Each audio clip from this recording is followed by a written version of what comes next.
Today is Sunday, March 3rd. Hope you're all having a great weekend.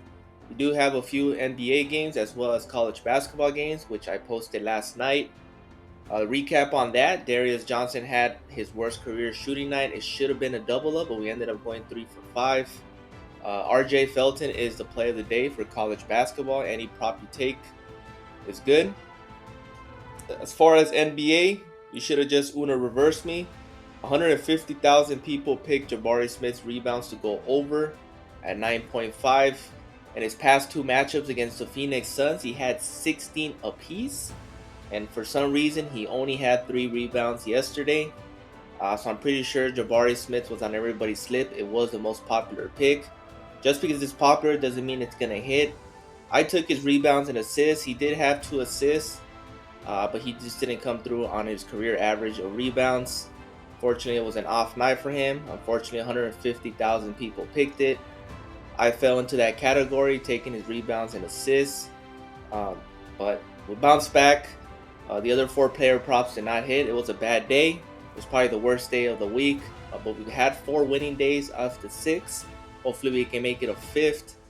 Obviously, our day 2 of the latter day challenge did not hit. LeBron James did come through.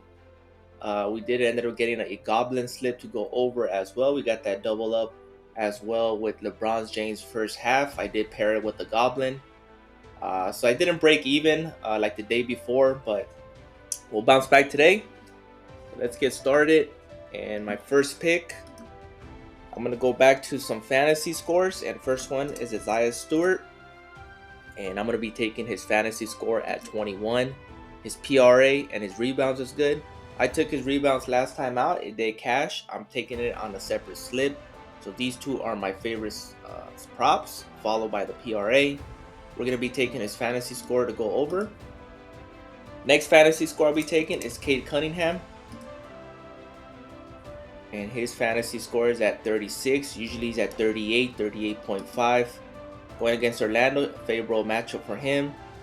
I took his rebounds on another slip. And his points at 22.5 is also good. His assists, usually he's at 7. I'm surprised he's at 6.5, so that's good value there as well.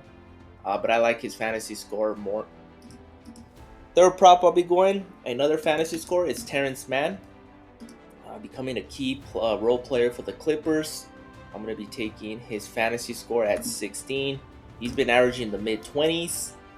So I'll be taking the over on his fantasy score. His points is also good at 8.5, or his first half fantasy is also good as well. Fourth leg is Josh Hart. He's been a cash cow. He's been cashing for us 3 times this whole past week. Obviously, his rebounds, assists is great. I'm going to be taking his PRA. His fantasy score is not posted yet. That will probably be my primary option. But his PRA is my second option, followed by his points and rebounds. I did take his points and rebounds on a separate slip. So I'll be taking his PRA as that's my favorite. And my fifth leg is Paul George. And I'm going to be taking his rebounds and assists at an even 8. Usually he's at 8.5. He's been averaging 9 to 10 in the past 8 games. Going against Minnesota, figure he's going to get that. It should be a competitive matchup. So I think Paul George should get those 8 rebounds and assists, if not more. So you can see his past 5, he has gone over. His past 10, he has gone over 8 of those 10 with 2 pushes. So at 8, that's good value. So those are my top 5. Hopefully we bounce back from yesterday's catastrophe. But we got Isaiah Stewart, Cade Cunningham, Terrence Mann over fantasy, Josh Hart over PRA, and Paul George over rebounds and assists. Day 1 of the Latter Day Challenge was posted last night, and I found some good value, and I ended up taking Jonathan Kuminga and Josh Hart's first half PRA to go over for our day 1 of the Latter Day Challenge. So mix and match, pick your favorite. Please like, subscribe, and comment. Appreciate the support, and I'll see you guys in the next one.